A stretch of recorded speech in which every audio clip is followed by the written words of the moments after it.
We,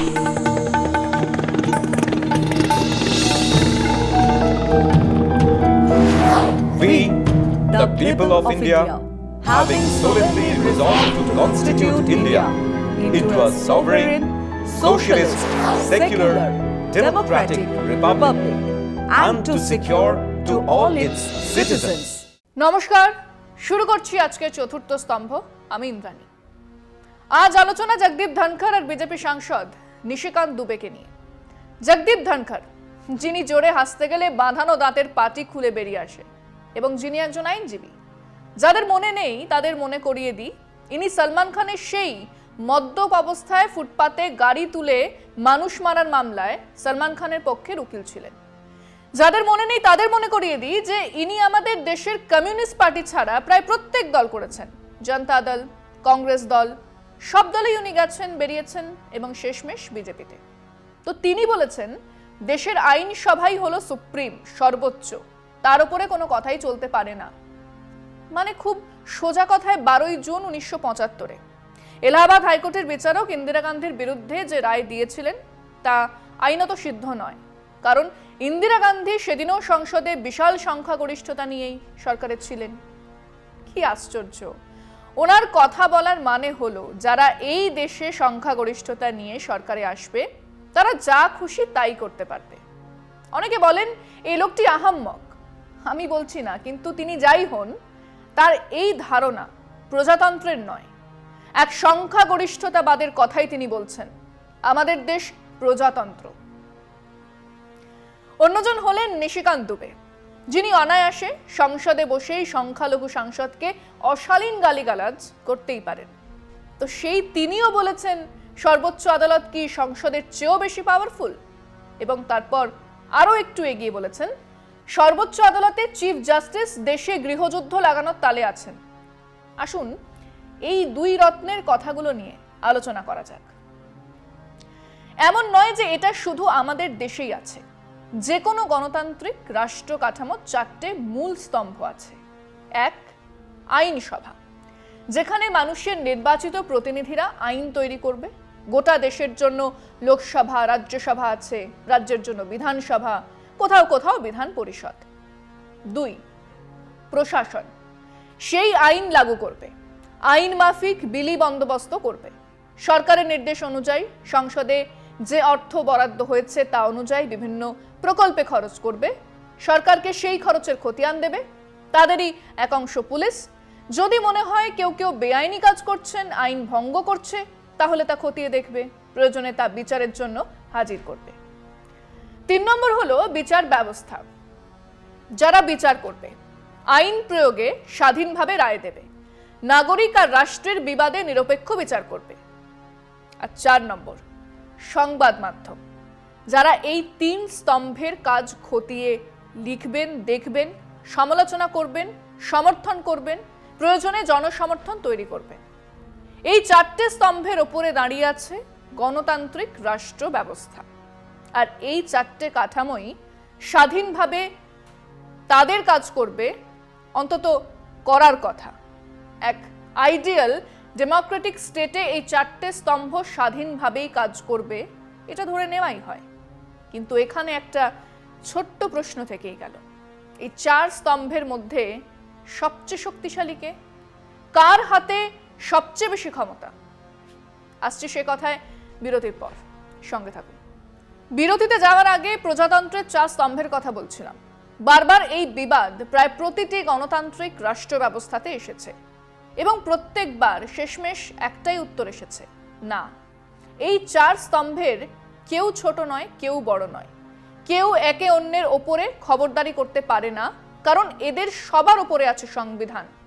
প্রত্যেক গণতান্ত্রিক রাষ্ট্র ব্যবস্থা প্রজাতান্ত্রিক হয়ে ওঠে যখন তার এক সংবিধান থাকে, আর সেই সংবিধান মেনেই সেই রাষ্ট্রের কাজ চলে।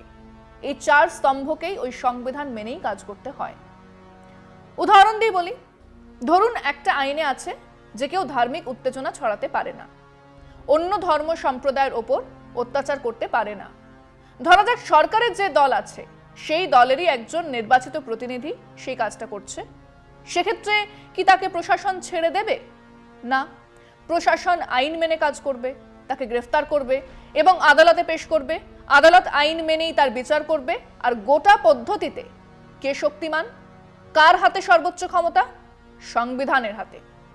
আবার এমনও তো হতেই পারে যে সংখ্যাগরিষ্ঠতা আছে বলেই এক দল তাদের সংখ্যাগরিষ্ঠতার সুযোগ নিয়েই এমন আইন পাস করিয়ে দিল যেখানে এক ধর্মের লোক বা সংখ্যাগুরু ধর্মের লোকজন অনায়াসেই সংখ্যালঘু ধর্মের লোকজনদের উপাসনা স্থল ভেঙে ফেলতেই পারে, তাদেরকে সংখ্যাগুরুদের ধর্ম পালনের আদেশ দিতে পারে। হ্যাঁ, সংখ্যাগরিষ্ঠতা নিয়ে এমন আইন পাস তো করাই যায়, কিন্তু তা নিয়ে কেউ আদালতে গেলে আদালত তা খতিয়ে দেখে সেই আইনকে বাতিল বলে ঘোষণা করতেই পারে।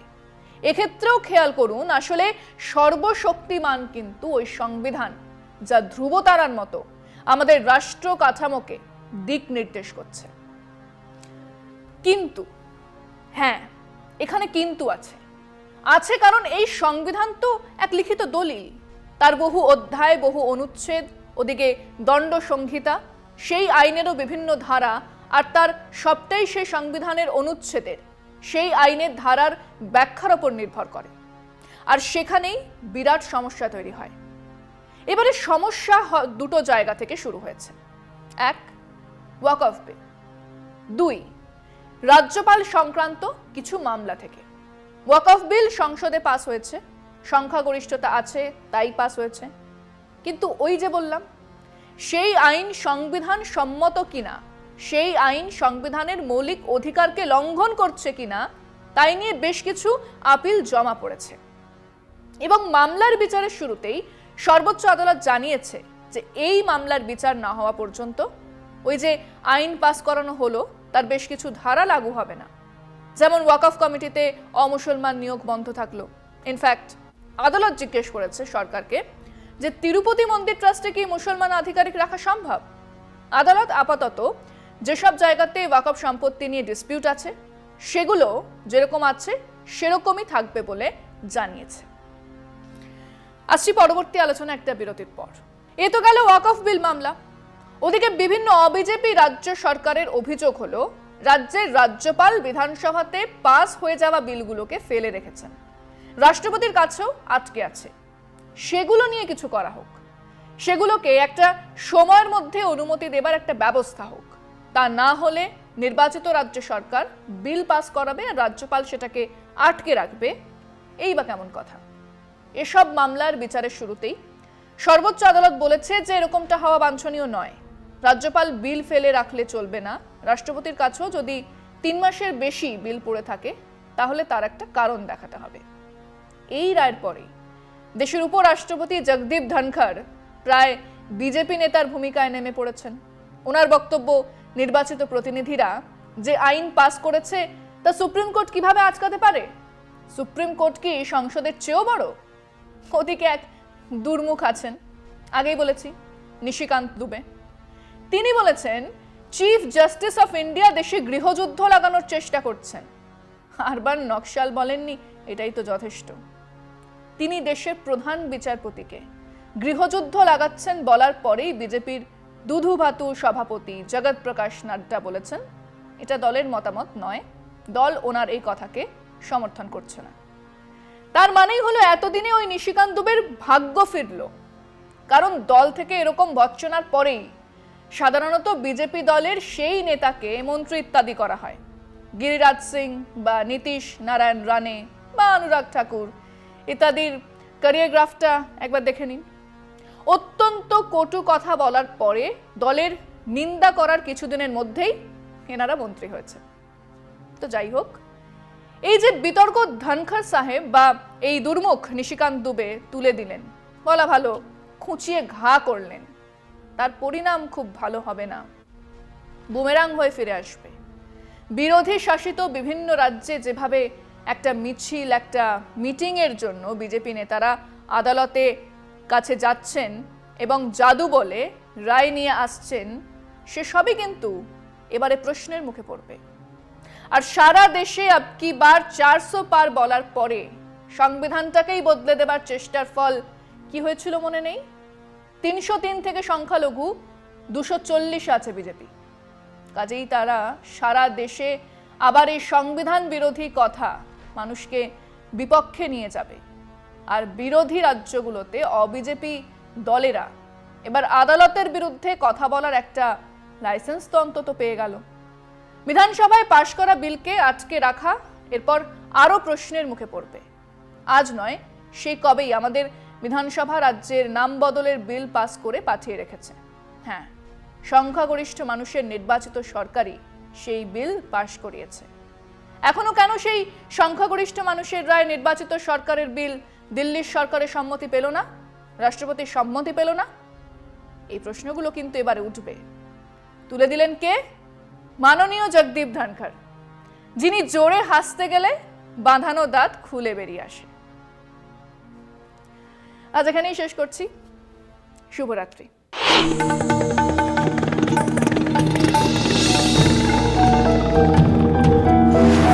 We, the people of India, having solemnly resolved to constitute India into a sovereign, socialist, secular, democratic republic, and to secure to all its citizens